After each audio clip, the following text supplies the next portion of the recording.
Sa akin sa bawat pagkakataon. Nagpapasalamat din ako sa Diyos dahil iniingatan din niya kayo at hindi tayo tumitigil sa pagdalo sa church dahil ito talaga yung pinaka-the best na ginagawa. Kasi dito natututo tayo sa mga bagay na dapat nating malaman gayong mga nasa huling araw na tayo. Hindi tiyak ang pagbabalik ng Panginoon pero may mga senyales na nangyayari na kung saan natutupad ang mga propesiya at ito'y hudyat sa atin para mas maging aktibo pa tayo lalo sa gawaing maka-Diyos, hindi sa mga gawaing pang makamundo. At tama ang pinili nating decision ngayon na unahin ang pag-church, unahin ang sumamba sa Diyos. Napansin ko lang kasi may nakita akong post. Hindi, sabi ron sa post, sa memes, hindi nagsisimba pero araw-araw naniniwala. Which is mali. Di ba pag sinabing simba tuloy, parang ang dating lang ng salitang simba is pupunta sa church, makikinig, kakanta, o kung ano man yung gagawin sa church. Pero dapat kasi ang tumatanim sa isip ng tao yung salitang samba. Kaya nagmumukha lang gawain na normal, na nandiyan na yun parang tradisyon na lang yung salitang simba. Pero ang totoo dapat samba. At yun ang kinakatakutan ng marami, kinatatamarang gawin. Which is dapat tayo mga Kristiyano, talagang naniniwala, talagang tunay na sumasamba. Kaya palakpakan natin ang ating Panginoon. Praise God. At tayo ngayon ay mag-aaral ng salita ng Diyos na kung saan tinatawagan ko si Sister Mikay upang basahin ng Aklat ng Pahayag, chapter 2, verse 7. Tayo po ay tumayo at buksan po natin ang ating Biblia sa Pahayag, chapter 2, verse 7. Ang lahat ng may pagdinig ay makinig sa sinasabi ng Espiritu sa mga iglesia. Sa magtatagumpay, ibibigay ko ang karapatang kumain ng bunga ng punong kahoy ng buhay na nasa paraiso ng Diyos. Amen. Sumandali muna tayo manalangin bago tayo umupo. Ang maraming Diyos na dakila sa lahat, Panginoon, minsan pa maraming salamat sa mga salita mo na maririnig namin, mapapag-aralan, at talaga namang bubuhay sa amin, mga pananampalataya, magpapatatag sa amin, magpapalakas sa amin, papadubay sa amin, gagabay sa amin, at magpapanatili sa amin sa presensya mo, Diyos, upang sa ganun kami, Panginoon, ay maging ganap, walang pagkukulang, walang kapintasan sa inyo, at kami maging handa sa muli mong pagbabalik. Dalangin namin, O Diyos, na patawarin mo kami sa mga kasalanan na gagawa namin. At dalangin din namin, O Diyos, na patuloy niyo po kaming pagpalain ng karunungan, pagpalain niyo rin po kami ng kasiglahan, ng focus sa pakikinig, at lahat ng mga distraction, Panginoon, bigyan mo kami ng kalakasang ma-overcome pagtagumpayan ng mga ito. At maging magtagumpay ang aming pag-aaral sa oras na ito. Maraming salamat po, Diyos, sa iyo namin binibigay ang mataas na papuri. Pasalamat sa dakilang pangalan ng Panginoong Jesus na ang tagapagligtas. Amen. Amen. Makakaupo na. Pahayag chapter 2, verse 7. Ang sabi rito, ang lahat ng may pandinig ay makinig. Sino po ba rito ang may pandinig? Amen. Okay. Lahat daw tayo ay makinig. Sa sinasabi ng Espiritu. Ang Espiritu ay capital letter E. So, ibig sabihin, banal na Espiritu. At sabi rito sa mga iglesia. Tayo ba iglesia? So, tayo ang pinatutong pala ng banal na Espiritu para sa atin daw ang mensahe na ito. Sabi rito, sa magtatagumpay ay bibigay ko ang karapatang kumain ng bunga ng punong kahoy ng buhay na nasa paraiso ng Diyos. So, yan. Pag nakinig tayo sa banal na Espiritu, at pag tayo nagtagumpay, meron tayong buhay na walang hanggan sa paraiso ng Diyos. So, isa itong pangako na pinangahawakan natin, pinaniniwalaan, kaya tayo nagpapatuloy dahil sa pangakong to. Na maraming gustong mag-alis sa isipan natin ng pangakong to. Napakaganda nito, ng buhay na walang hanggan sa paraiso ng Diyos. Pero may mga tao or may mga espiritu ng kasamaan na nagtatanim sa atin. Isipan na kung saan sinasabi, ang buhay sa mundo, yun na yun. Ang buhay na ang mayamang buhay dito sa mundong to, yun ang final natin. Kapag namatay tayo, wala tayong patutunguhan. May mga hindi naniniwala sa Diyos at meron namang pekeng naniniwala sa Diyos. Kagaya ng kanina, napag-aralan natin kung nakinig tayo. Ang suwail. Na kung saan, nung mga panahon sinulat ni Apostol Pablo, yung 2 Thessalonica, gano'n na po katagal yun? Diba, napakatagal na. 1,000 mahigit na.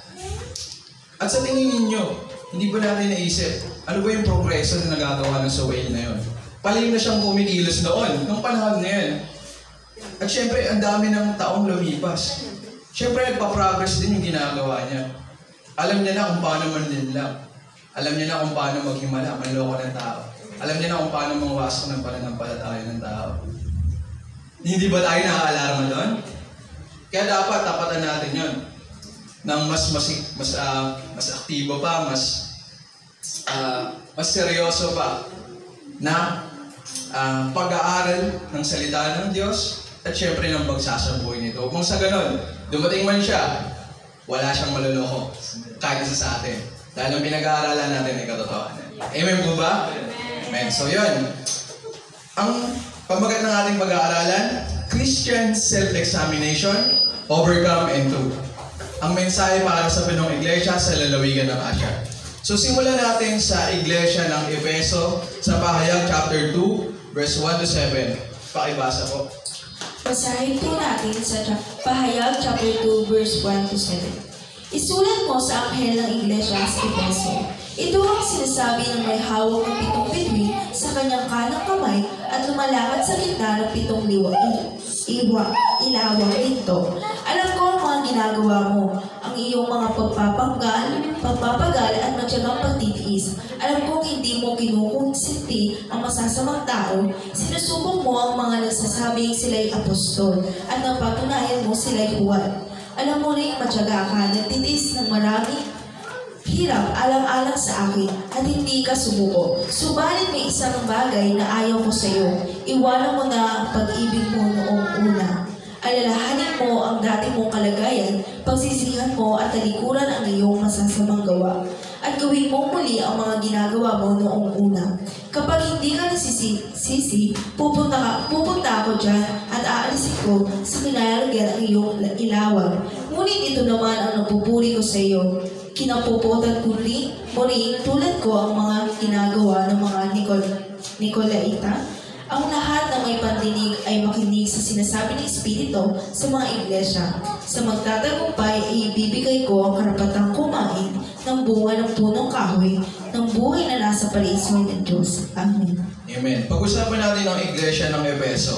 So sa iglesia ng Efeso, napuri ng Espiritu o ng Diyos ang kanilang hard work, perseverance, at opposition to false teaching. Sabi rito, alam kong hindi mo kinukonsinti ang masasamang tao. Sa verse 2, alam ko ang mga ginagawa mo, ang iyong mga pagpapagal at matyagang pagtitiis. Na dapat sa mga iglesia, ginagawa natin ito. Meron tayong pagpapagal, pagtitiis. Diba? Tayo ba yung nagpapagal, nagtitiis? Tayo ba? Amen. Amen. Nagpapagal tayo, nagtitiis sa ano? Siyempre, sunod sa ating Panginoon na napakahirap, kagaya ng palagi natin na pag-aaralan. Mahirap sumunod sa Diyos. Pero, tinitiis natin to at pinaghihirapan, pinagpapagalan kasi mahal natin ang Diyos. Kasi si Kristo, nung nakilala natin ang tunay na pag-ibig sa Kanya.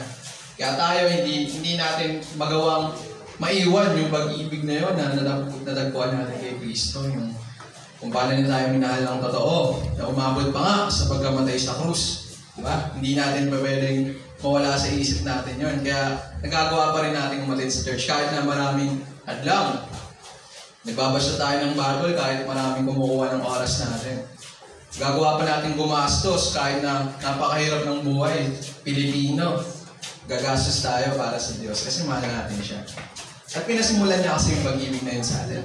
Tapos sabi rin dito, alam ko hindi mo kinukonsinti ang masamang tao. Sinubok mo ang mga nagsasabing sila apostol at napatayan mo sila iwan. Yun.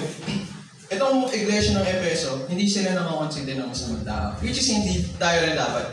Hindi tayo nagkakonsinti ng mali. Hindi natin pinababayaan na may maling nagagawa ang isa't isa sa atin. Napagsasabihan tayo kung minsan. At dapat lang naman iyon. Hindi iyan dapat ikasama ng loob. Although pahinahon kang pinagsabihan, medyo pagalit kang pinagsabihan, ang importante, pinagsabihan. Kaysa kinonsinte. Kasi mas okay pang makinig ng masakit na salita ng katotohanan kaysa matatamis na kasinungalingan. Okay na. Kumaga parang dati, tinuruan tayo magbasa ng ating magulang. Pinapalo tayo pag hindi tayo natututo. Hanggang sa matuto tayo magbasa. Pero what if yung magulang na yung isang tamad na magulang? Hindi niya tinuruang magbasa ang kanyang anak. Bagkus, binusog niya lang sa luho. Lumaki ang bata. Hindi siya marunong magbasa. At hanggang sa pagtanda niya, dala-dala niya ang sumpaan, hindi marunong magbasa. At paano siya makakabasa ng Bible? Diba? E di sana, kung napagsabihan siya, kung naturuan siya, di sana napapakinabangan niya ang biyaya ng pagbabasa. Napakalaga kasi Bible binabasa. Dapat tayo rin, matuto tayong i-appreciate lahat ng mga saway. Kasi in the end, pag nasa harapan ka na ng Diyos at natanggap mo na yung award, pagpapasalamat pa natin yung mga saway na yun. So yun. So yun yung mga appreciation ng Diyos. Isa pa yung sa verse 6, sabi ron, ngunit ito naman ang napupuri ko sa iyo, kinapopotan mo rin tulad ko ang mga ginagawa ng mga Nicolaita. So sinerch ko ang mga Nicolaita. At isa silang mga Kristiyano, kaso kinokonsinte yung sabi rito, early church writers such as Irenaeus and Hippolytus suggested that the Nicolaitans were a sect, so daw religion, na pinopromote ang isang forma o anyo ng Kristyanismo na kung saan pinapayagan nila na may idolatry at sexual immorality at mga ibang practice ng mga pagano. So, mayroong mga ganyang church. Yun yung pinakakalaban natin eh. Yung mga nagpapangapeke. Hindi yung mga ateista, yung mga hindi naniniwala sa Diyos. Hindi sila yung pinakakalaban natin eh. Yung mga peke. Kasi sila, marami silang naloloko. May mga gay Christian church. Aware ba tayo doon? Na kung saan legal ang mga sexual immorality between sa mga third sex. Gay, same-sex marriage. May mga Christians na nag-aalaw niyan. Although, ironic, di ba? Parang katakataka. Christian ba ang tawag doon? Eh, buti na lang, alam natin ang katotohanan. Eh, paano kaya sila? Di ba? Naloko sila ng peke. Diba? So, yun. At nabibilib ang Diyos sa Ephesians dahil hindi nila ginagaya. Kinapopotan nila ang mga ganun turo. Which is dapat tayo rin. Hindi tayo mapapadala sa nasa ng laman natin. Kasi yung nasa ng laman, hindi nila napaglabanan. May narinig silang magandang turo na aakma sa laman nila. At yun yung tinangkilig nila. Kahit kaso ngayon, naloko tuloy sila. At syempre, hindi sila papayag na hindi yung totoo. Nasasarapan na yung laman nila, naliligtas pa sila. Hindi sila papayag na mag-iba yung ganong katuruan. At kaya dadami pa ang mga ganong klaseng iglesia. Magbantay tayo mga kapatid. Maraming iglesia na tinatawag na Kristiyano, maitatayo. Pero yung laman naman ng mga turo nun, akma pa rin sa laman. Walang pagtalikod sa kasalanan. Diba? Ligtas ka na pero makasalanan ka pa. Ang sarap pakinggan nun sa mga taong nalaloko. Kaya tayo, hindi tayo gano'n. So yun, pero ang kritisismo naman sa kanila o yung puna ng Espiritu, sabi sa kanila, they had forsaken their first love. Meaning, their initial passion and devotion to Christ has cooled. So, nanlamig. Yun yung problema sa Ephesians. Naglamig daw. So, dapat tayo, alalahanin natin, nung unang pagkakilala natin sa ating Diyos, meron tayong ginawa na yung kung paano tayo mamuhay nun, talagang aktibo tayo sa Panginoon. Kaso, nung tumagal-tagal na, medyo nasasanay na, parang nawawala na yung pag-ibig. Baga parang medyo nagiging tradisyon na lang ang ating pagsimba, pagbabasa ng Bible. Parang nagiging lifestyle na lang siya, hindi na siya passion or hindi na siya yung talagang devotion mo. Baka yun pag devotion Yung talagang nandun yung buhay mo. Kaysa sa sideline lang. parang sideline lang, parang pag-aaral na lang, pagpasok sa trabaho, parang gano'n na lang yung level ng pagiging ng pagsamba sa Diyos. Pero tayong Christians, din talaga dapat ang buhay natin. Kaya kung nalalamig man ang iba, or medyo natatamad, medyo parang yung performance natin, or yung worship natin, medyo bumababa, alalahanin natin ang paalala ng Diyos. Sabi rito ang warning, if they do not repent, sabi kung hindi nila pagsisiyan, at hindi sila bumalik sa unang nilang pag-ibig, aalisin sa kanila ang ilawan. Which is napakasaklap noon. Yung ilawan na pagiging church natin, iaalis sa atin. Parang itatakwil tayo bilang mga anak ng Diyos. Parang ganoon. O ganoon na nga. Huwag nating hahayaan yun. Kasi napakalaking sayang noon sa ating mga buhay. Kaya dapat, remember yung una nating pag-ibig sa Diyos. Kung paano tayo nagsumikap noon, ibalik natin yun at mas higitan pa natin. Amen po ba? Amen. Pag mas sumikapan pa natin kasi may nagsusumikap nga na iba na alisin tayo sa pananampalataya. Tayo ba papabayaan natin yun? Hindi dapat. Kasi alam na natin na darating na ang Panginoon, alam na natin yung salita niya, propesya, totoong Diyos. Hindi nga natin nakita ang Diyos. Hindi natin siya nakita. Pero, nung nalaman natin yung salita ng Diyos, totoong may kasalanan. Diba? Sila Pablo, mga apostol, nabuti pa sila, nakita nila, diba? Tayo hindi. Pero sabi naman ni Kristo, mapalad ang mga hindi nakakita, ngunit naniwala. Kaya medyo same lang Same lang. Kasi sila dumanak sa dugo yung paghihirap ng mga apostol. Kasi nakita nila. Tayo, medyo parang unfair ba sa atin? Hindi natin nakikita. Pero hindi unfair yun kasi sabi naman sa atin, mas mapalad tayo mga hindi nakakita. Tsaka sa aral pa lang di ba? Hindi man natin nakita, pero yung aral buhay at mabisa ang salita ng Diyos. Diba? Kung hindi ito totoo, hindi sana tayo nasasaktan pag natatamaan tayo, di ba?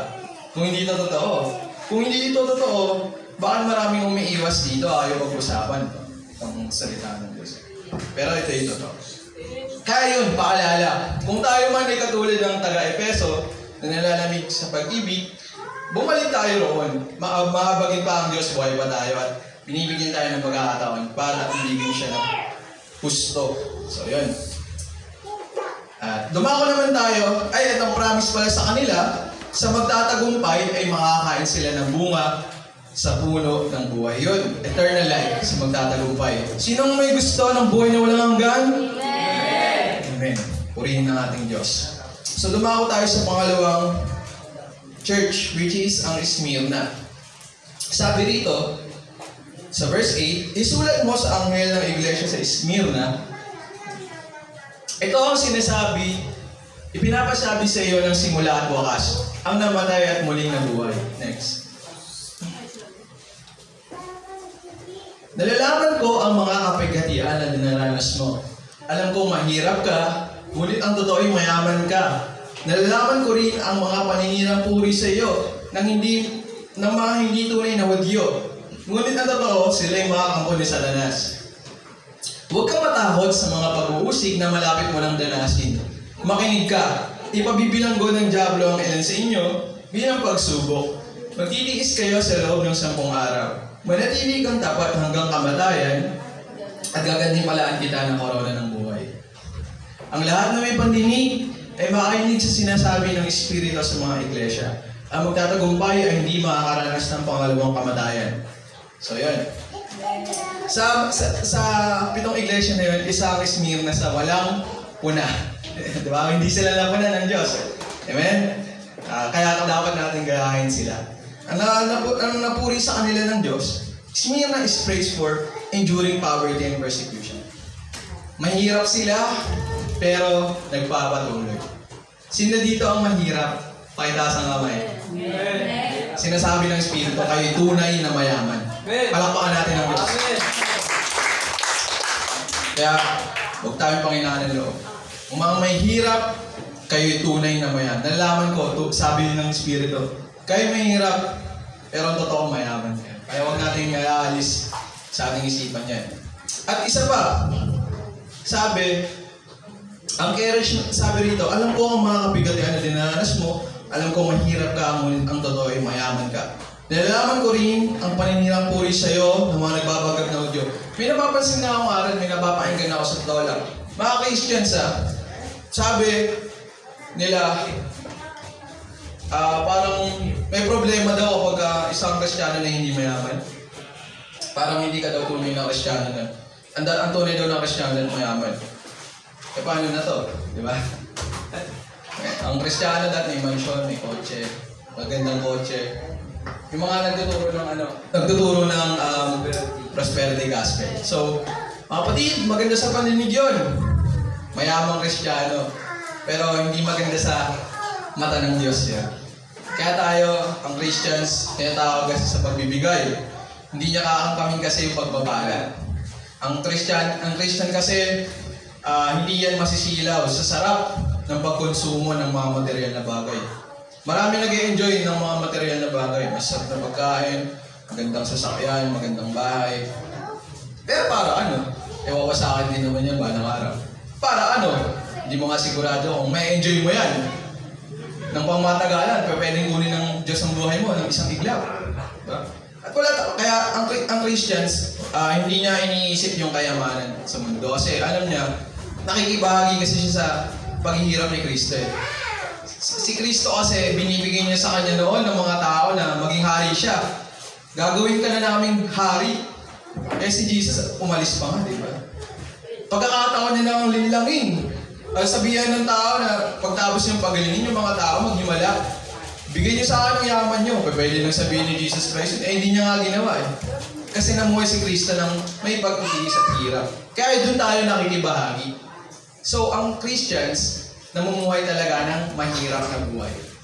So, palagi nating gawing mababa ang sarili natin. Para sa pagdating ni Kristo, kasama tayong may tataas. Amen? Ang papakumbaba ay hindi nataas. So, yan. Sabi, huwag kang matakot sa mga pag-uusig na malapit mo lang danasin. Makinig ka, ipabibilanggo ng Diablo ang ilan sa inyo bilang pagsubok, magdarusa kayo sa loob ng isang araw. Manatili kang dapat hanggang kamatayan, at gaganyan ko lang kita ng korona ng buhay. So, manatili lang lagi tayong tapat. Tapat. Tapat ba tayo sa mga minamahal natin? Amen? Amen. Kasi kung hindi, papaano ba kaya sa Diyos? Kaya maging tapat tayo sa pagmamahal natin sa Diyos. Kahit na may mga dumating ang araw na ipabibilanggo ang mga Kristiyano. Pero huwag tayo maalam mo kung pinabilanggo si Kibuloy, hindi naman siya ito. Pero tayo, kung darating man na maabutan man natin yung talagang pag-persecute sa mga Christians, kasi yung Kristiyano talagang tutol na sa pamumuhay ng mundong to eh. Yung sistema ng mundong to, alam din natin eh, patungo na talaga sa sinasabing matinding pagsalungat sa Diyos eh. Papunta na tayo dun eh, mga kapatid. Kaya dapat yung generation na sa pagpapasahan natin ng yung mga next generation, dapat papasahan talaga yun, yung mga batang yan, dapat talaga. Isa rin sa mga siksik sa aral ng salita ng Diyos kasi baka sila yung sumugupa sa subuhail eh. Diba? Sila yung makaharap sa mga matitinding magpe-persecute. No? Kaya, yun, maging ready tayo. Maging alerto tayo palagi. Sabi naman, ang lahat na may pandinig ay makinig sa sinasabi ng Espiritu. Ang magtatagumpay ay hindi masasaktan ng pangalawang kamatayan. So, hindi ma-experience ang impyerno ng mga magtatagumpay. So yun, tagumpay tayo katulad ng Smyrna. Maghirap tayo para sa Panginoon. Okay lang yun. Dahil ang totoong kalagayan naman ng mga mahihirap sa Panginoon, mayaman sa Diyos. Palakpakan natin ang Lord. Mayaman tayo sa Panginoon. So yan. Pangatlong church, ang Pergamum. Ang Pergamo. Sabi rito, ito ang sinasabi ng may hawak ng matalas na tabak na sa magkabilay may talim. Alam ko kung saan ka nakatira.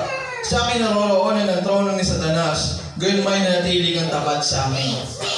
Hindi mo tinalikuran ng iyong pananampalataya sa akin kahit noong si Antipas na tapat kong lingkod, patayin din sa kalagitnaan ninyo sa lugar na tinitira ni Satanas. Yun ang napuri ng Diyos sa kanila. Yun yung una.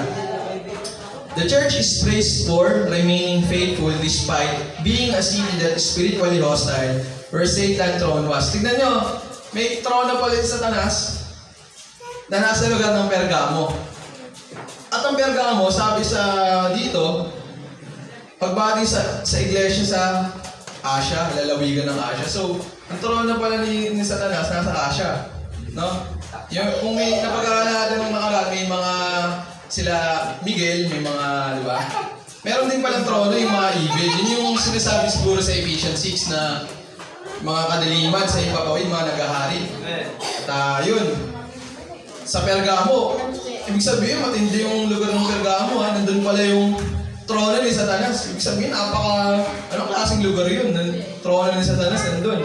Pero, ang malupit sa Pergamo, ang maganda sa kanila, hindi mo tinalikuran ng iyong pananampalataya. Sabi ng Espiritu, gawin may nanatili kang tapat sa akin. Which is, tayo din dapat. Although maging yung bansang Pilipinas natin, medyo okay pa kasi Catholic country pa rin Almost naniniwala pa rin lahat sa Diyos, may almost Christians.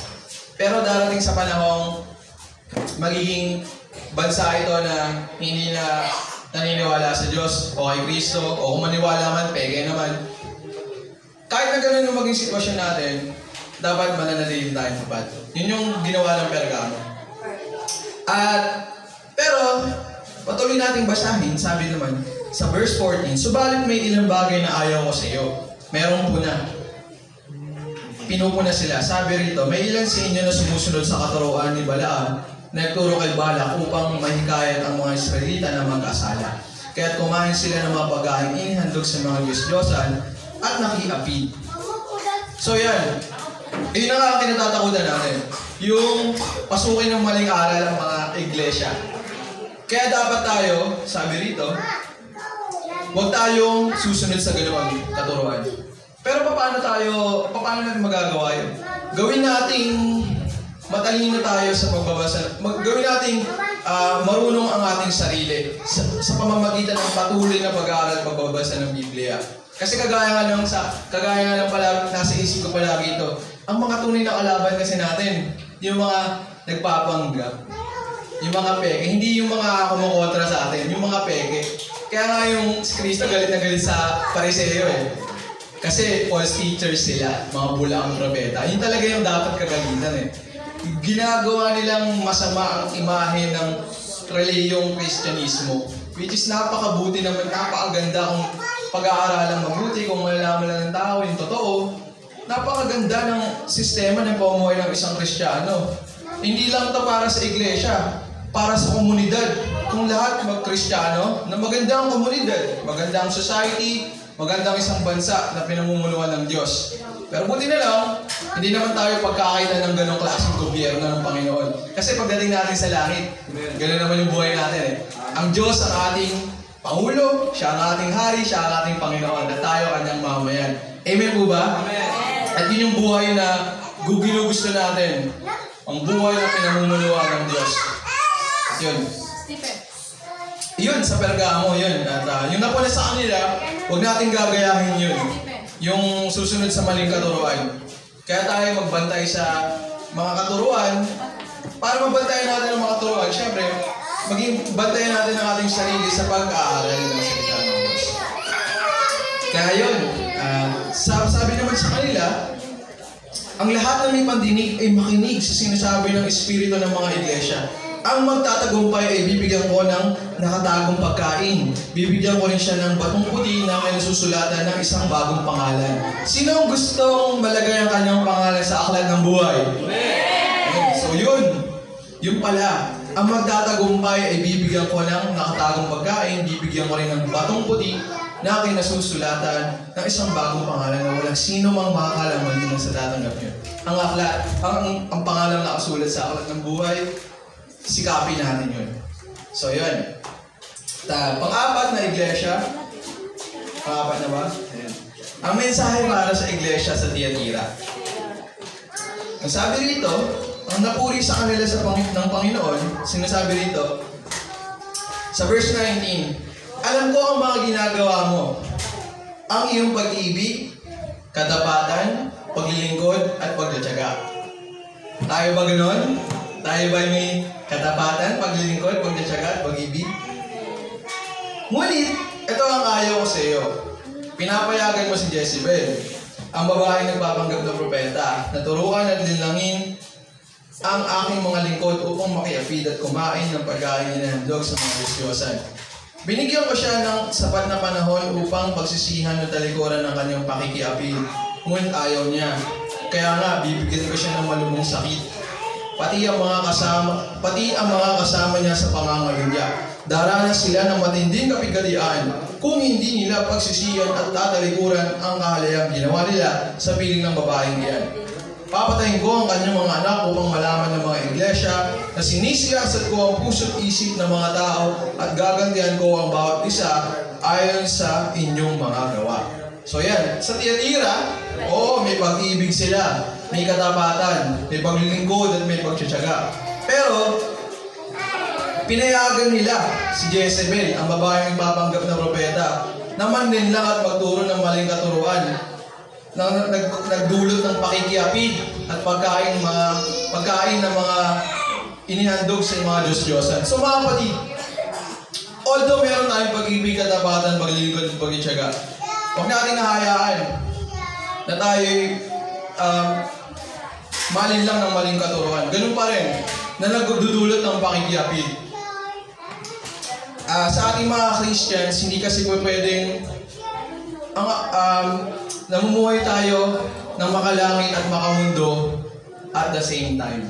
Hindi tayo pwedeng namumuhay spiritual at namumuhay material.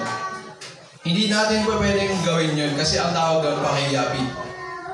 Susunod tayo sa turo ng Diyos sa church, pero pag uwi, susunod naman tayo sa mga payo ng mga napapanood natin sa social media na mga artista lang, diba? Katulad ng nababalitaan natin kung may napapakinggan tayo. May mga artista, diba, na nako-convert sa Kristyanismo. Pero hindi nila totally sinusuko yung sarili nila sa Diyos. Diba? May mga nagsasabi, uy, si ganito, itong artista na to, Christian na pala, wow! Pero makikita mo, nagmumula pa rin. No? Nakikita mo, hindi naman sila napapakababa. Mataas kasi yung antas ng pagiging artista, maraming humahanga sa kanilang mga tao. Pero dapat iiwan nila kasi yun. At dapat si Kristo lang yung hahangaan ng tao. Dapat nilang ituro sa mga tao, si Jesus Christ lang, hindi sila. Pero hindi nila ginagawa, di ba? Kaya mag-ingat tayo sa mga ganoon. Kasi baka dumating ang araw, matolerate yung ganoon sa iglesia. Yung bawat isa, nagkakaroon tayo ng kanya-kanyang kaharian, nagkakaroon tayo ng kanya-kanyang karangalan na ginugusto na ng mga tao na kanya-kanya sikat. Bawat isa dapat sikat, popular, or may pinangahawakan. Hindi dapat ganun. May sariling pangalan. Hindi dapat maging ganun. At yun yung nangyari. Si Jezebel napayagan, which is hindi dapat. Naging kahalayan, di ba? Nag-cause ng kahalayan. Pakikiapid. Di ba? Napakasama nun, pero napapayagan. At malapit na sa ganoon kasi nga may mga nagtotolerate na ng divorce di ba? May nagtotolerate na ng same-sex. May mga Christians na gano'n. Ano pa ba? Darating pa ba sa punto na may magtotolerate na ng mas malulubha pang kasalanan? Diba? Hanggang sa ano ng tunay na church niyan? Maglalaho na yan. At doon na siguro, may aalis ang mga humakadlang, lilitaw na si suwain. Darating kasi siguro ang oras na lahat na ng tao, kasi nungalingan na yung nasa isip nalinlang na. Siguro yung mga totoong Bible nun, siguro darating yung panahon, may edit yung Bible. Darating ang panahon, may edit na yung mga tunay na katuruan. At nalinlang na ang mga tao. At doon na siguro, lilitaw ang suway. Kaya dapat tayo, huwag nating hahayaan na mangyari sa atin yan. Yun yung mensahe para sa Tiatira. Kaya dapat, sabi rito, sa magtatagumpay, ay sabi rito sa verse 25, ngunit panghawakan ninyo kung anong meron kayo hanggang ako'y dumating. Sa magtatagumpay at tutupad ng ipinapagawa. Sa magtatagumpay at tutupad ng ipinapagawa ko hanggang wakas, ibibigay ko sa kanya ang pamamahala sa mga bansa. Mamamahala siya sa pamamagitan ng tungkot na bakal at durugin niya ang mga bansa na parang palayo.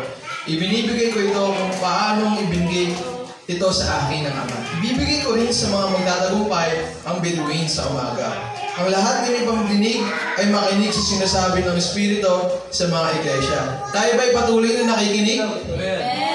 Amen. So dumako na tayo sa ikalimang iglesia, which is ang Sardis. Pakibasa nga po sa chapter 3, verse 1 hanggang 6. Basahin po natin sa Pahayag, chapter 3, verse 1 to 6. Isulat mo sa anghel ng iglesia sa Sardis. Ito ang sinasabi ng nagtataglay ng 7 espiritu ng Diyos at ng 7 bituin. Alam ko ang ginagawa mo. Ang alam ng marami, ikaw ay buhay, ngunit ang totoo, ikaw ay patay. Kaya't gumising ka, palakasin mo ang naglalabi pa sa iyo upang hindi ito tuluyang mamatay. Sapagkat nakita kong hindi ganap sa paningin ng aking Diyos ang mga nagawa mo. Kaya nga alalahanin mo ang mga bagay na iyong tinanggap at narinig. Isagawa mo ang iyong iyon, pagsisihan mo talikuran ang iyong kasamaan. Kung hindi ka gigising, pupunta ako dyan na gaya ng isang magnanakaw at hindi mo malalaman ang oras ng aking pagdating. Ngunit may ilan sa inyo dyan sa Sardis na panatiling walang dungis ang kanilang damit, kaya kasama ko silang maglalakad na nakasuot ng puting damit sapagkat sila'y karapat-dapat.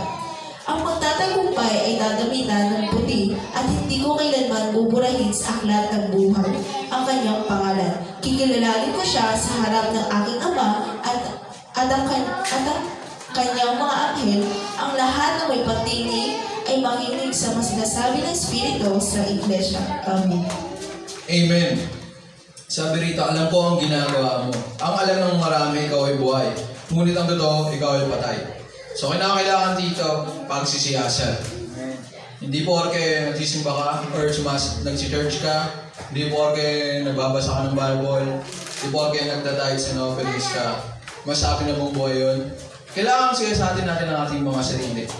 Baka akala natin, kagaya ng, ano ba yun, yung nakatayo ba tayo, di ba? Pero ang totoo, nakatumba na pala. Baka tayo ganoon. Kaya kailangan natin self-examination talaga. Ang sa ganun, malaman natin yung kailangan nating mapagtagumpayan sa ating buhay. Kasi baka akala natin sa sarili natin, malakas na tayo. Di ba? Eh, ang totoo niyan, baguhan pa nga tayo.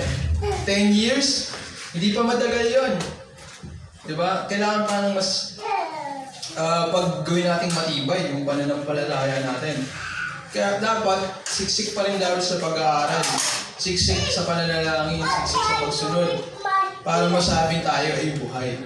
Kasi ang pananampalatayang walang gawa, ay patay. Yun, baka ganoon. Baka hanggang paniniwala lang tayo. Wala naman tayong ginagawa. Diba? Kaya paalala sa atin, ano sabi sa atin, kung ganoon tayo, sa mga ganoong tao, gumising ka, palakasin mo ang nalalabi pa sa iyo upang hindi ito tuluyang mamatay. Kaya nga nakakalungkot sa mga nagbabackslide talaga, sa mga hindi na talaga dumalo. Kasi doon mo malalaman din kung anong estado ng pananampalataya nila kapag hindi na nila nagagawang dumalo sa iglesia. Bakit? Ano bang naging problema ng mga hindi dumalo? Na-discourage ba sila ng mga tao dun sa church? Eh, ang punto sa mga Kristiyano, magpatawad Di ba nila nagawa yan? Bakit? Sa tao ba sila nakatutok, hindi sa Diyos? Bakit sila hindi na nag-iglesia? Anong naging dahilan? Dahil ba naging mahirap ang buhay nila? Bakit? Di ba may pinapangako namang yaman ng Diyos sa kanila? Bakit? Nakalimutan ba nila yon? Bakit hindi sila nagpapatuloy na mag-church? Dahil ba nalilang na sila? Ano ba? Hindi ba natugon yung panalangin nila na gumaling sa mga sakit at karamdaman? Ano bang dahilan yun? Ano bang dahilan kaya? Hindi ba nila nalaman na ang pinakamahalaga is yung kaligtasan? Di ba? Kaya dapat sikapin natin buhayin ng ating mga sarili sa pamamagitan ng salita ng Diyos.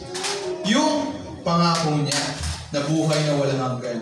At hindi tayo gagaya kung nagiging uso na kasi yung backsliding. At hindi tayo dapat magpatangay sa ganoon. Kaya nga alalahanin mo ang mga bagay na yung tinanggap at narinig. Alalahanin natin yun. Oo nga, naalala ko, Jesus Christ died for me. Namatay si Jesus Christ para sa akin. May totoong nagmamahal sa akin at makakapiling ko siya ng walang hanggan. Ano pa bang hihigit doon? Meron pa ba? Mahigitan ba yun ng material? Mahigitan ba yun ng appliances na bago? Ng 10,000 pesos na ayuda? Mahigitan ba yun? Mahigitan ba ng mga katuparan ng pangarap dito sa mundong to? Ang makapiling ang Panginoong Jesucristo. At kung mahigitan pa nga yun, ng mga bagay na yun, si Jesus Christ, kinakailangan talaga natin siya sa atin ng ating sarili. Oo nga, baka nga hindi pa gano'n ako tatagad kalakas. At kapag na-realize natin yun, dapat may gawin tayong action. Which is yung overcome.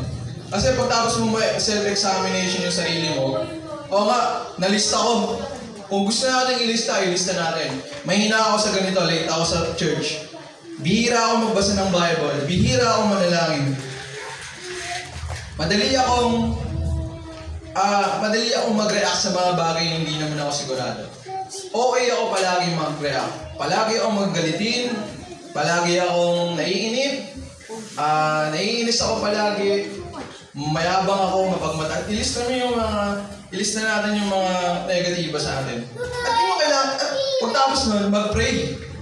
At syempre, magbasa ng Bible. At sundin na natin ang pinapagawa ng Panginoon. At yun, mga overcome natin, sigurado yun, mga kapatid. Hindi, yung salita ng Diyos, sigurado ito palagi. Kaya doon yung dapat natin gawin. Nang sa ganon, mapatunayan natin sa ating mga sarili na tayo talaga ay buhay at hindi tayo patay. Sabi rin sa verse 4, may ilan sa inyo dyan sa Sardis na napanatiling walang dungis ang kanilang damit. Yung which is dapat ganon. Kaya kasama ko silang maglalakad na nakasuot ng puting damit sapagkat sila ay karapat-dapat. Sa verse 5, ang magtatagumpay ay dadamitan ng puti at hindi ko kailanman buburing sa aklat ng buhay ang kanyang pangalan. Which is, yun yung pinagtutuunan natin. Huwag mabura ang ating pangalan sa aklat ng buhay. Dahil malaking pagsisisi yun kung nangyari ang bagay nito. Hawak mo na eh. Nandun na eh. Kaso nawala pa. Isipin ninyo, yung pinaka nanghihinayang kayong decision sa buhay ninyo. Dapat pala ginawa ko to. Nakapanghinayang naman. Hindi ko pa ginawa. Mas matindi pa doon ng ilang beses ang mararanasan ng mga tumalikod. Kapatid. Kaya, alalahanin natin yung mga natutunan na natin. At huwag natin aalisin din sa ating mga puso't isipan. So, para sa next na church, sa Philadelphia. Sabi naman dito sa Revelations 3, verse 7 to 13, sabi rito, isulat mo sa anghel sa iglesia sa Philadelphia, ito ang sinasabi ng banal at mapagkakatiwalaan, ang may hawak ng susi ni David. Walang makakapagsara ng anumang binubuksan niya at walang makakapagbukas ng anumang sinasara niya. Alam ko ang mga ginagawa mo. Alam kong kaunti lamang ang iyong kakayahan, ngunit sinunod mo ang aking salita. At naging tapat ka sa akin. Kaya pinuksan ko para sa iyo ang isang pinto na hindi mo isasara niyo naman. Tingnan mo, palalapitin ko sa iyo at paluluhurin ng mga kampo ni Satanas na nagpapanggap ng mga Hudyo, ngunit hindi naman. At sa alip ay nagsisinungaling. Malalaman nilang minamahal kita. Sapagkat tinupad mo ang aking utos na magtiis, iingatan naman kita sa panahon ng pagsubok na darating sa lahat ng tao sa buong daigdig. Darating ako sa lalong madaling panahon. Kaya't ingatan mo kung ano ang nasa iyo upang hindi maagaw ni naman ang inyong gantimpala. Ang magtatagumpay ay gagawin ko isang haligi sa templo ng aking Diyos. At hindi na siya lalabas doon. Isusulat ko sa kanya ang pangalan ng aking Diyos at ang pangalan ng kanyang lungsod. Ito ang bagong Jerusalem na bumababa mula sa langit, buhat sa aking Diyos. Isusulat ko rin sa kanya ang aking bagong pangalan. Ang lahat na may pandinig ay makinig sa sinasabi ng Espiritu sa mga iglesia. Kapansin ninyo, wala rin puna, no? Wala rin na puna sa Philadelphia. Napakagaling, napakahusay, praise God sa buhay nila. At dapat ganun din tayo. Kahit bagaman kaunti lang daw yung kakayahan nila, siguro baka mahirap yung buhay nila, o baka may kapansanan yung iba, o kung Ano man yun na mayroong partida sa buhay nila. Tinawag sila siguro, hindi naman sila gano'n capable. Baka kulang sa talent, kulang sa runong. Pero, tignan nyo, kahit konti lang ang kakayahan nila, sinunod pa rin nila ang Diyos, ang salita ng Diyos. At naging tapat. So wag tayong magkaroon ng maraming excuses. Yun yung siguro yung paalala sa atin. Kaya kanina, nag-share si Pastor, di ba? Nagiging excuse ang school para hindi makapag-church. Pero doon pa lang natetesting na kung gaano makamahal ng mga ano. Wala bang gagawin paraan, di ba? Pwede ka namang, alam ko, flexible naman na yung college na yun, yung school na yun eh. So pwede ka namang sa ibang subject, mag-iba ka ng section eh. Pwede naman na yun eh. Na hindi matatamaan yung araw ng linggo eh. So kung may gusto, paraan. Pag ayaw, di dahilan. So kung mahal talaga ang Panginoon, nantakang yun na sinabi ni Pastor, gagawa siya ng paraan. Diba? Mayroon lang kasing natatamaan sa ating paglinggo. Di mag-iba siya ng mag-suggest siya. May church kasi kami ng linggo, pero pwedeng sa inyo lang ako, ma'am, sa araw ng Saturday or Friday or ibang araw, pumasok, makisipin. Pwede yun. Diba? Kaso, pag ayaw talaga natin sa Panginoon, alam na ng Panginoon kung sinasadyahan natin. Kung ayaw talaga natin sumunod sa Panginoon, magpakumbaba, mag-sacrifice, hindi natin may tatago din sa Panginoon. Kaya kung ngayon, siyasatin natin ang ating mga sarili, meron ba akong mga desisyon na kung saan sinasadya ko na lang talaga na unahin ng iba ang sarili ko kaysa sa Lord? Diba? Nasasadya ko ba ito? Hindi ba ito katulad ng hindi ko naman sinasadya, yung palakol eh. Or nasadya ko ba? At kung nasadya yun, pananagutan natin yun sa Diyos. Sabi ng Diyos, na nagsisiyasat niya tayo eh. Kaya dapat, iwasan na natin yung mga bagay na yun. Yung sinasadya natin na yung Diyos. Na hindi na siya na-worship sa buhay na, hindi na siya na-una. Kaya dapat talaga ang susi dyan, humble. Humble tayo sa Panginoon. Siyempre dapat sariwain natin yung pag-ibig natin sa Kanya. Baka nilalamig na rin kasi. Diba? Huwag natin hayaan sa una lang magaling. Diba? Pag may napapakinabangan, tsaka lang magaling. Tayo sa Diyos, hindi dapat po ganoon. So yun, maging tapat. At kahit kaunti lang ang kakayahan, magpatuloy tayo sa pagsunod sa Diyos. Yan yung Philadelphia. At sa magtatagumpay, tignan nyo, pangalan, gagawin haligi ng templo ng Diyos. Isusulat pa yung pangalan ng Diyos. Pangalan ng bagong lungsod. Pangalan pa ni Kristo, di ba? Dahil pangalan nun. Sobrang blessed ng mga taga-Philadelphia. At susunod sa kanilang ginagawa. At lastly, ang church ng Laodicea. Sabi dito sa verse 14, ito, isulat mo sa anghel ng iglesia sa Laodicea. Ito ang sinasabi niya na ang pangalan ay Amen. Ang tapat at tunay na saksi at siyang pinagmula ng lahat ng nilalang ng Diyos. Alam ko ang mga ginagawa mo. Alam kong hindi ka malamig na mainit.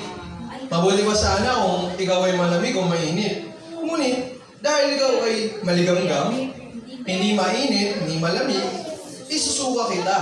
Sinasabi mong ikaw ay mayaman, sagana sa lahat ng bagay, at wala nang kailangan pa. Ngunit hindi mo nalalamang ikaw ay kawawa, kahabag-habag, dukha, bulag at hubad. Kaya nga, ipinapayo kong bumili ka sa akin ng purong ginto upang ikaw ay maging tunay na mayaman. Bumili ka rin sa akin ng puting damit upang iyong isuot at matakpan ang nakakahiya mong kahubaran.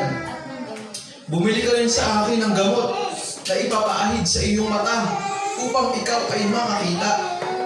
Sinasaway ko at pinapalo lahat ng aking minamahal. Kaya't maging masigasig ka. Pagsisiyan mo talikuran ng iyong mga kasalanan. Tingnan mo, nakatayo ako at kumakatok sa pintuan, kundi rin gini naman ang aking tinig at bubuksan ang pinto. Papasok ako at kakain akong kasalo niya. Ang magtatagumpay ay bibigyan ko ng karapatang umupo na katabi ko sa aking trono. Tulad ko na nagtagumpay at nakaupo ngayon, katabi ng aking ama sa kanyang trono. Ang lahat na may paninig makinig sa sinasabi ng Espiritu sa mga iglesia. So sa Laodicea, sila ang lukewarm Christians. Sila ang hindi malimig, hindi mainit, maligamgam. Kapag inumin natin ng maligamgam, ang hirap nga naman talagang inumin ng ganoon. Sila kasi ang namumuhay na may dalawang Diyos.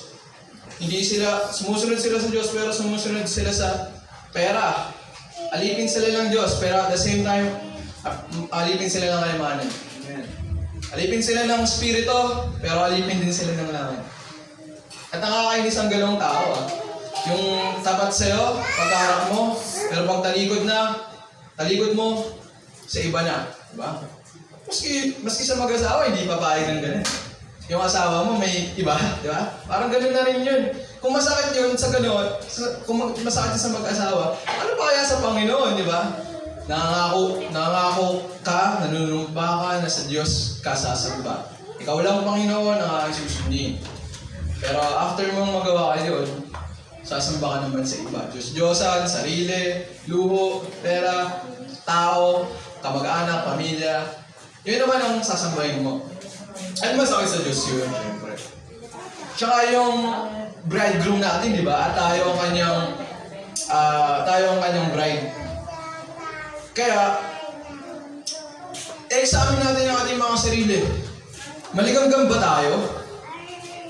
Malamig o mainit o maligamgam? Pero dapat tayo, syempre ang the best, syempre dapat tayo manag-iinit sa pananampalataya. Kaya sinasabi dito sa verse 17, sinasabi mong ikaw ay mayaman, sagana sa lahat ng bagay, wala nang kailangan pa. Ngunit hindi mo nalalaman ikaw ay kawawa. Kawawa kabalik ka na ng kanina. Sa church yun, yung sabi, mahirap sila pero totoo ay mayaman. Ngayon naman ito, akala niya mayaman siya. Akala ng Laodicea mayaman siya, pero ang totoo, kawawa, dukha, bulag, at iba. Para rin sa Sardis ba yun? Akala niya buhay siya, pero patay na pala. So dapat, siyasalin pa rin talaga ang ating mga sarili. At sabi rito, bumili ka sa akin ng gamot na ipapahid sa iyong mata para ikaw makita. Bulag siguro yun. Siguro yung mga taga-Laodicea, bulag. At para maging mayaman talaga ang Laodicea, bumili daw siya sa Panginoon ng purong ginto. Ibig sabihin yung salita ng Diyos, yun talaga yun eh. Kinakailangan natin na umasa palagi sa Diyos, sa kanyang salita. Sundin natin yun para talaga tayo yumaman. At pagsisihan mo talikuran na may mga kasalanan, sabi sa verse 19. Sinasaway ko at pinapalo lahat ng aking minamahal. Kaya't maging masigasig ka. Tayo ba gusto natin maging masigasig? Amen. Basta nag-amen ayaw ng iba. So, sabi pa rito, pagsisihan mo talikuran ang iyong mga kasalanan. Kaya yung repentance pa rin talaga ang mensahe para sa mga gumagawa ng gano'n. Lahat ng church na ito, may napuna ang Panginoon. May napuna sa 5, sa 7 church, may napuna ang Diyos. At sa mga napuna na yun, try natin i-relate ang ating mga sarili. Tayo ba'y gumagawa ng ganoon? Hindi man tayo eksaktong iglesia sa Ephesians, hindi man tayo eksaktong iglesia sa Smyrna, Laodicea, sa 7 church na yan. Pero kung ginagawa natin yun, hindi gusto po ng Panginoon yung mga bagay na gano'n. Kaya nga pinuna. Pero, dapat din nating itanim sa ating isipan na yung mga pangako ng Diyos sa mga magtatagumpay. Kailangan din nating alalahanan at pagsikapin na ipaalala sa ating mga sarili yung babala ng Diyos kasi hindi siya nagbibiro, mga kapatid. Hindi ito joke. Totoo ang Diyos. Totoo ang sinasabi ng Diyos. Kapag sinabi niya, gagawin niya. Siya nga si Yahweh. Kapag nagbabala siya, pag kayo hindi niya tinalikuran ang inyong mga kasalanan, ito ang mangyayari. Pero kung susundin ninyo, ito naman din ang mangyayari. So may dalawang pagpipilian sa madaling salita. Saan ba tayo? Dalawa lang naman yan. Langit o impyerno. Ganun lang naman po kadali. Siyempre, dapat piliin natin ang langit. Common sense na yun mga kapatid, langit. Kaya yun dapat sa lahat ng pagkakataon, isipin natin, ang heaven, kingdom of God, eternal life, makakapiling ko sa Jesus Christ. Yun dapat yung nagiging gasolina natin sa araw-araw. At wala nang iba pa.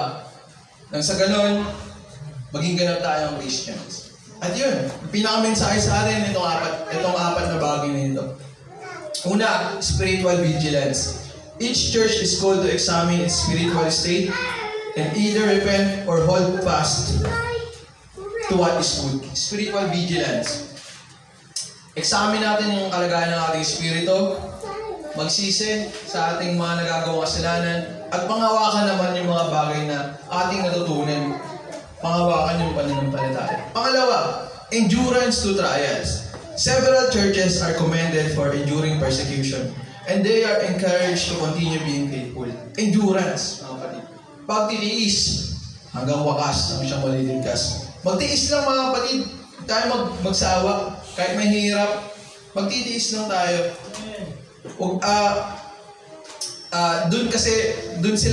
Doon napuri ang ibang church eh. Nagtiis sila. Tiis. Kaya kasama talaga sa buhay natin yan. Manatiling tapat sa pananampalataya. Pangatlo, promise to the overcomers. Each letter concludes with a specific promise for those who overcome, highlighting eternal rewards like the tree of life, crowns, and a place in God's kingdom. So, pagkatapos ng mga babala ng Panginoon, mayroong mga sunod na pangako, di ba? Kaya yun, mga kapatid, palagi nating alalahanin yung mga pangako. Kasi hindi lang tayo maghihirap sa wala, tandaan natin. Merong mga rewards yan nakatumbas. At pang-apat, panghuli, these letters serve as timeless messages for all believers, encouraging self-examination, perseverance, and faithfulness to Christ. Hindi ibig sabihin na sa 7 iglesia lang ngayon, para lang sa kanila yun. Para to sa lahat ng iglesia. Dahil gumagawa tayo ng mga mabuting ginawa ng church na yun, at gumagawa rin tayo ng mga masasama. Which is, dapat sinusunod natin yung mga babala at payo ng Panginoon. Magsisi, tumalikod sa kasalanan, magtiis, maging tapat. Hindi ba natin gagawin yun? Siyempre, dapat natin gawin yun. Kasi tayo Church of Christ, tayo iglesia ni Kristo. Tayo yung katawan ni Kristo, siya ang ating ulo. At kaya yun ang ating mga napag-aralan ngayon para sa 7 churches. Para na rin sa atin. Self-examination, i-overcome natin yun kung may mga kasalanan tayong nagagawa. At sa uli, may katagumpayan. Kaya palapuan natin ang ating Diyos. Ito lang ang ating mensahe para sa oras nito. Tayo sa mandaling manalangin, Lord, thank you po, Panginoon, sa mga paalala mo ito sa amin. Panginoon, tulungan mo kami ibigin ka ng higit pa sa mga nagawa namin. Kung kami man ay nalalamig, kung kami man ay may kasalanan na nagagawa, tawarin mo kami at bigyan ng pagkakataon, Panginoon. Bigyan mo po kami ng buhay, kalakasan, pagkakataon. Bigyan mo kami ng lakas para aral pa ng iyong salita. Magbasa ng Bible. Manalangin. At sundin ang iyong mga salita. Ibigin ka ng buong buhay namin. Ibigin namin ang aming kapwa. Maging tunay at ganap kaming mga lingkod mo. Gabayan mo kami sa bawat oras. Huwag mo kaming hayaan na sa mga natutunan namin, maiwala namin ito ang mapabayaan. Bagkus, Panginoon, magsimula na kami ngayon na isabuhay lahat ng mga natutunan namin. At kami, Panginoon, na isama-sama, Panginoon, na tumakbo sa paligsahan namin sinunod. Tumakbo sa pananampalataya. Iyong pinasimulan sa amin. Panginoon, buhayin mo kami sa pamagitan ng iyong pag-ibig. Mamuhay kami sa pag-ibig. At mamuhay kami sa paglilingkod sa inyo. At bulagin mo kami, gawing bingis sa mga maling katuruan, O Diyos, na siyang nagwawasak ng pananampalataya ng marami.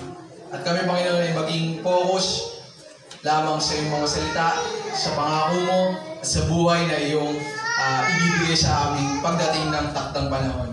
Na muli kang babalik, at kami ay pagpapalain mo ng buhay na walang hanggan. Kaya maraming salamat na Diyos sa iyo po lahat ng papuri, parangal, pagsamba, sa pangalan ni Jesus namin tagapagligtas. Amen. Amen.